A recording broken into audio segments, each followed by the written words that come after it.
আমি কোনো বেয়া কাম কৰিবলৈ এই ৰাতিখন ৰাস্তালৈ ওলাই অহা নাই।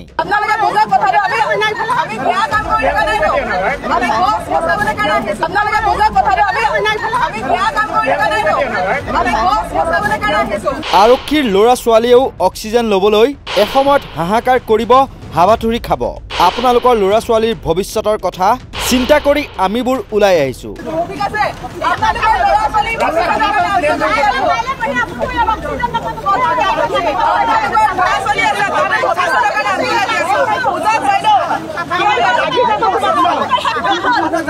এইবোৰ অনুৰোধ আহ্বান নেওচি হিমন্তৰ আৰক্ষী বাহিনীয়ে মাজনিশা আটক কৰি লৈ গ'ল প্ৰতিবাদকাৰী ছাত্ৰ ছাত্ৰী যুৱক যুৱতীসকলক।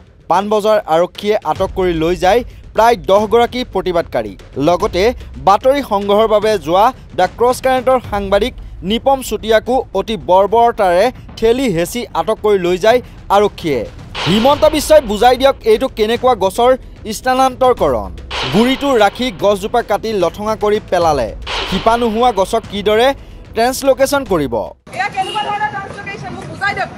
হিমন্ত বিশ্ব শৰ্মা ডাঙৰীয়া, এইটো কেনেকুৱা ধৰণৰ ট্ৰান্সলোকেশ্যন বুজাই দিয়ক। গছ কাটি লঠঙা কৰি চেছ কৰি পেলালে, গুৰি নাই। এয়া চোৱা ট্ৰান্সলোকেশ্যন, য'ত গছৰ শিপাই নাই, গছৰ গুৰিয়ে নাই, কেনেকুৱা ধৰণৰ ট্ৰান্সলোকেশ্যন। আৰু তেওঁলোক ইমান চতুৰ, আৰ কৰি পিনে এইটো পৰ্চন ৰাখিছে যাতে মানুহে দেখি নাপাওক। তাহাঁতি দেখি নাপাবলৈ কাৰণে আৰ কৰি ৰাখিছে এই পাৰ্টিকুলাৰ পৰ্চনটো। তেওঁলোকে এই পাৰ্টিকুলাৰ পৰ্চনটো আৰ কৰি ৰাখিছে যাতে আমি দেখি নাপাওঁ।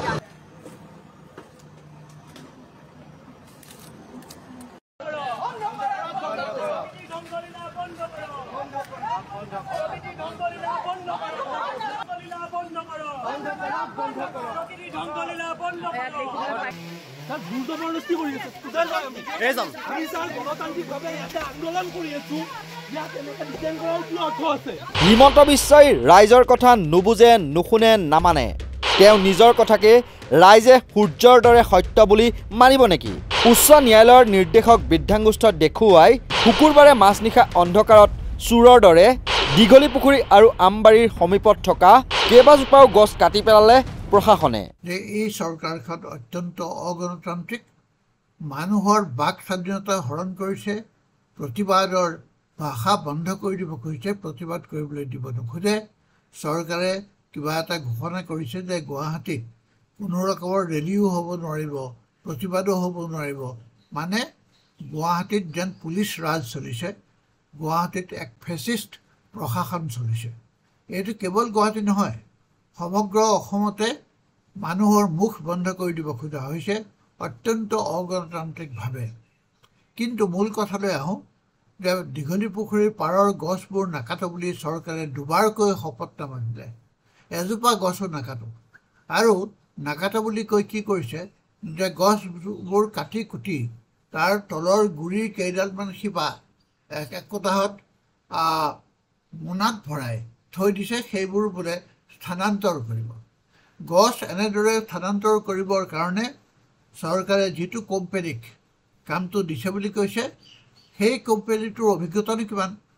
তেওঁলোকে আনক এনেদৰে আগতে কোন কোন ঠাইত গছ পুনৰ সংস্থাপন কৰিছে আৰু তেনে পুনৰ সংস্থাপিত গছৰ কিমান অংশ বাচি থাকিলে, কিমান শতাংশ বাচি থাকিলে, এই বিষয়ে চৰকাৰে কাকো জনোৱাৰ প্ৰয়োজন বোধ কৰা নাই। আমি বাৰে বাৰে অনুৰোধ কৰিছিলোঁ যে চৰকাৰে অন্ততঃ নিজৰ বিকাশৰ নীতি ঘোষণা কৰক আৰু বিশেষকৈ গছ গছনিৰ ক্ষেত্ৰত এখন ঘোষণা পত্ৰ দিয়ক যে আমি এনেকৈ কাম কৰিম, এনেকৈ নকৰোঁ। নুনমাটি আৰু ৰিজাৰ্ভ বেংক সংযোগী নিৰ্মীয়মান ফ্লাইঅভাৰ নিৰ্মাণৰ বাবে এই গছসমূহ কটা হৈছে। চৰকাৰে গছ কটা কাৰ্যক বাধা দিবলৈ যোৱা নিৰংকুশ নাথ, উৎপলা দাস, ৰাজদীপ মহন্ত, দেৱব্ৰত শইকীয়া, নৌচাদ ৰাছিদ, আলোক নৰহ, অনিন্দিতা দাস, অংকুমান বৰদলৈ, দীপশেখৰ কলিতাক ধৰি লৈ যায়। তেওঁলোকক উৰে নিশা লতাশিল আৰু পাণবজাৰ মহিলা থানাত আটক কৰি ৰাখি পুৱা 6 বজাত মুকলি কৰি দিয়ে। গছ স্থানান্তৰকৰণ কৰাৰ সফলতা 1ৰ পৰা 2% থাকে। অসমত এই সন্দৰ্ভত কোনো গৱেষণা কৰা হোৱা নাই। স্থানান্তৰকৰণৰ নাটক কৰি জধে মধে কাটি পেলাইছে গছসমূহ।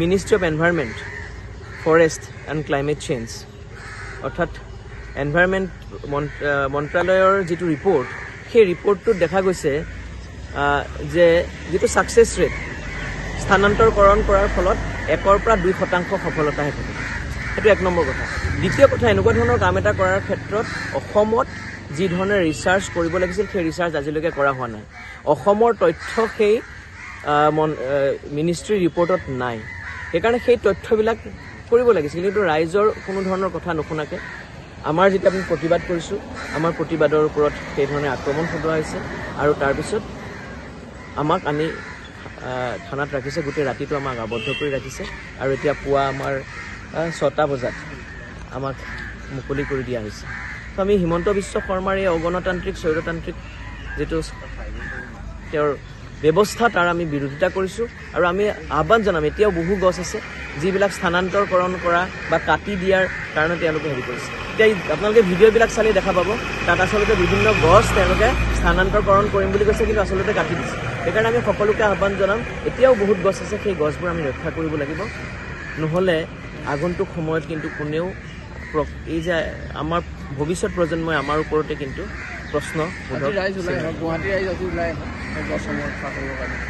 সেইকাৰণে আমি অনুৰোধ যে গুৱাহাটীবাসী ৰাইজ ওলাই আহক এতিয়াও সময় আছে বহুত গছ এতিয়া স্থানান্তৰ কৰিবলৈ বাকী আছে উল্লেখযোগ্য যে গুৱাহাটী উচ্চ ন্যায়ালয়ে এটা জনস্বাৰ্থ জড়িত গোচৰত এই গছসমূহ নাকাটিবলৈ ৰাজ্য চৰকাৰক নিৰ্দেশ দিছিল ন্যায়ালয়ৰ নিৰ্দেশৰ পিছত ফ্লাইঅভাৰ নিৰ্মাণৰ বাবে গছ কটা নহয় বুলিও ন্যায়ালয়ত শপতনামা দাখিল কৰিছিল অসম চৰকাৰে গছ কটাৰ পৰিৱৰ্তে বিকল্প পদ্ধতিৰে ফ্লাইঅভাৰৰ নিৰ্মাণৰ কাম কৰা হ'ব বুলি শপতনামাত উল্লেখ কৰা হৈছিল কিন্তু পৰৱৰ্তী সময়ত ট্ৰান্সলোকেটৰ নামত কেইবাজোপাও গছ কাটি পেলাই প্ৰশাসনে স্থানীয় ৰাইজ আৰু প্ৰকৃতিপ্ৰেমীসকলে দাবী কৰে যে ট্ৰান্সলোকেটৰৰ বাবে অবৈজ্ঞানিক পদ্ধতিৰে গছসমূহ উঠাই নিয়া হৈছে ডাল পাত সকলো কাটি কেৱল গাগছডাল নি অন্য ঠাইত ৰোপণ কৰিলে গছসমূহ বাচি নাথাকে বুলিও দাবী প্ৰকৃতিপ্ৰেমীৰ নিউজ ডেস্কৰ ৰিপৰ্ট নৰ্থ ইষ্ট নাও